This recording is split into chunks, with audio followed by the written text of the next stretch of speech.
इश्क की आखिरी बारिश। एक अनोखी प्रेम कहानी। प्यार एक ऐसा जज्बा है जो न वक्त देखता है और न ही हालात, ये बस दिल से महसूस किया जाता है।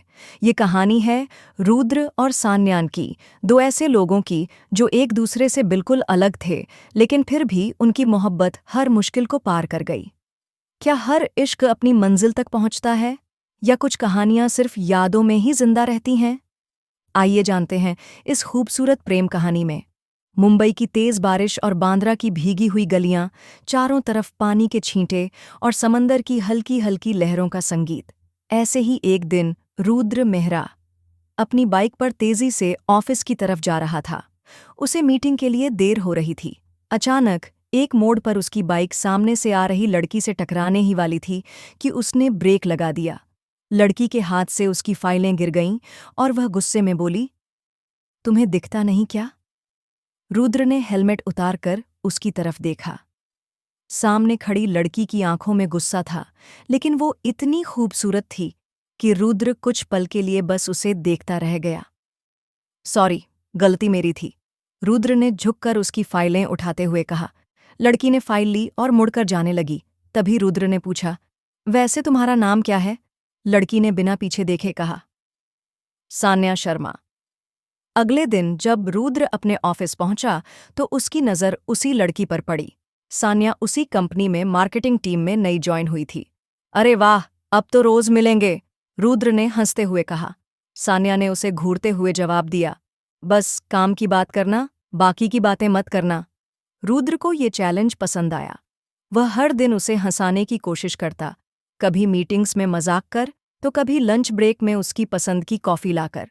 धीरे धीरे सान्या की बेरुखी भी कम होने लगी। वह भी अब रुद्र से बातें करने लगी थी। वे साथ में ऑफिस के बाद मरीन ड्राइव जाते, बारिश में भीगते और घंटों बातें करते। एक दिन ऑफिस ट्रिप के दौरान वे लोनावला गए। वहां टाइगर पॉइंट पर खड़े होकर दोनों बारिश में भीग रहे थे। सान्या ने पूछा, तुम्हें बारिश इतनी पसंद क्यों है? रुद्र ने मुस्कुराकर कहा, क्योंकि बारिश हर दर्द को छुपा लेती है। सान्या चुप रही। उसे पहली बार महसूस हुआ कि रुद्र के अंदर कोई गहरी उदासी छिपी हुई है। तभी अचानक रुद्र ने उसका हाथ पकड़ते हुए कहा, सान्या, मैं तुमसे कुछ कहना चाहता हूं। मुझे नहीं पता कि तुम कैसा महसूस करती हो, लेकिन मैं तुमसे बेइंतहा मोहब्बत करने लगा हूं। तुम्हारे बिना रहना अब मुमकिन नहीं है। सान्या चौंक गई। उसने कुछ नहीं कहा, बस उसकी आंखों में देखा और मुस्कुरा दी।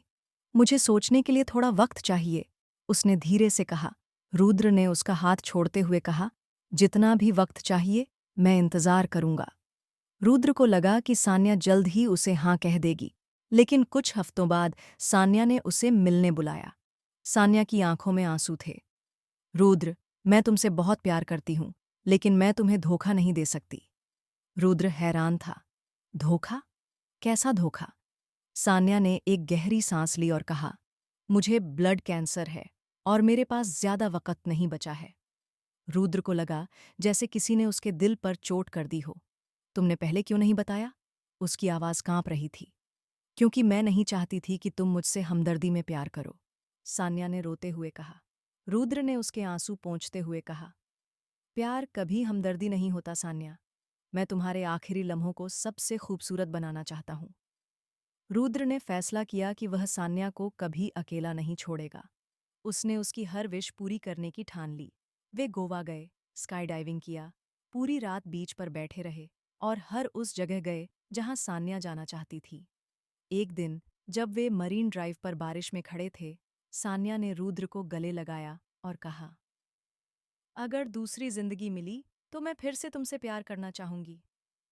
रुद्र ने उसकी आंखों में देखा और कहा, हम फिर मिलेंगे, किसी और जन्म में, किसी और बारिश में। कुछ महीनों बाद सान्या इस दुनिया को छोड़कर चली गई। रुद्र हर बारिश में उसकी मौजूदगी को महसूस करता था।